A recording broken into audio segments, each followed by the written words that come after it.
Home and away spoilers. John's terrifying camping trip.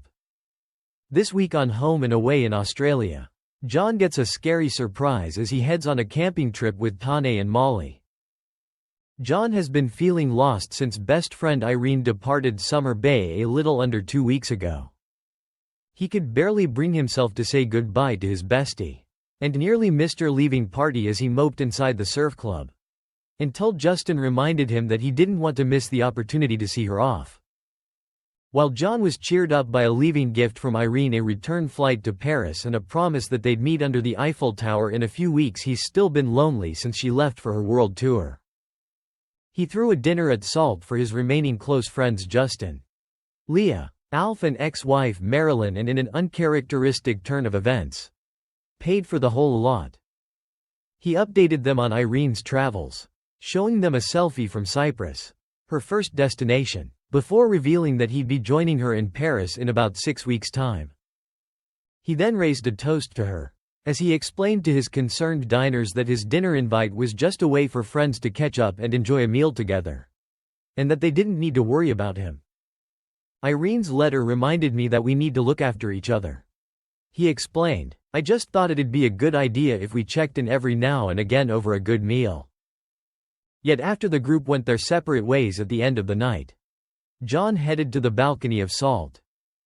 Sitting alone, a tear fell from his eye as it became clear he wouldn't be getting over the loss of his friend anytime soon.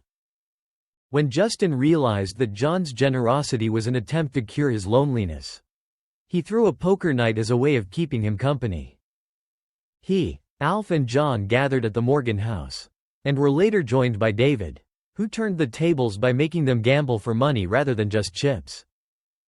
John ended up losing $300 to Alf, but despite Justin's fears that his plan had backfired, John still had a whale of a time. In fact, things worked a little too well. The next day, John told Justin that he was looking forward to their next catch-up, and presented the group's new social secretary with the latest copy of the Coastal News Weekender magazine, with 50 unique bonding activities. He asked Justin to come up with the shortlist, and told him that they'd talk about it at the game. When Alf asked what game he was talking about, John revealed that he'd signed them all up for bowling. Justin was later forced to let John down gently, telling him that their activities group should be more like a once-a-month thing, not a daily occurrence. Mali, who had overheard John's conversation with Justin and Leah, went over to comfort John. However, he claimed he was fine, and handed over the copy of the Coastal News magazine, telling him, "Here, there might be something for you and Abigail in there." This week, Mali takes inspiration from the magazine, and promptly plans a camping trip for himself, John and Tane. Tane is also keen to escape the bay, with things having become awkward at home since he invited Harper and baby Archie to live with him and Cash. While the ex-partners may have partially resolved their awkwardness at the end of last week, with Harper telling Tane that he should go for things with Joe, whilst revealing that she was going to begin dating too, a break would still do the pair good. So, Tane, John and Mali escape Summer Bay this week on their boys' camping trip, and John couldn't be more excited. John is touched by the community coming together to rally his spirits. Shane tells Aussie Magazine TV Week, after fully exploiting the captive audience in the car to tell his naval stories, John settles in for a relaxing weekend with caring friends. "Welcome to paradise," he exclaims as the trio arrive at their campsite. However, despite John's years of stories of his time in the Navy, he's not in his element in the wilderness, as he struggles to pitch his tent.